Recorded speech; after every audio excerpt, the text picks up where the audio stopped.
တေရှာကြီးလုံးဝမကြိုးကြဘူးဆိုတာတက်တင်နေတော့ကွာပြာမှကြိုးမတက်ထားသေးဘူးနော်တဲကြည့်ရင်လည်းပြားတယ်နော်ဘေးဆောင်ကြည့်ရင်လည်းပြားတယ်ဘလို့ကြီး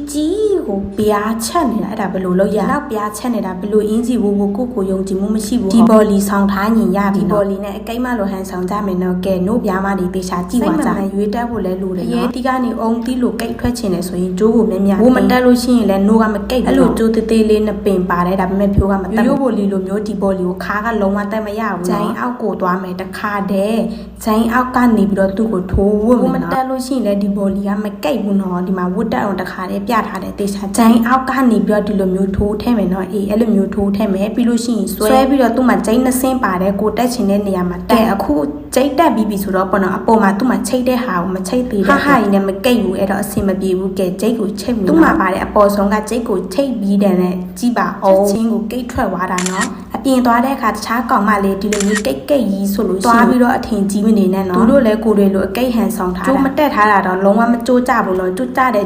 လို့ပြောနေတယ်ကြိုးကြတဲ့ဟာကိုမကြိုးကြဘူးဆိုပြီးလိန်ပြီးရောင်းနေဂျင်းထဲနဲ့ပြောတဲ့လူတွေတေချာချုပ်ပြီးတော့ပြလိုက်တယ်နော်ဒီမှာကြည့်စိတ်ကြိတ်ခုံတာလုံးဝမကြိုးကြဘူးရဲတီကနေအုံတီဖြစ်ချင်တယ်ဆိုတော့နို့ပြားမဒီဘော်လေးဝတ်လိုက်မှနို့တစ်ဖက်ကလက်တဝါထဲကြိုးသွားကိတ်ချင်းအောက်ကချင်းတဲ့ဝင်နော်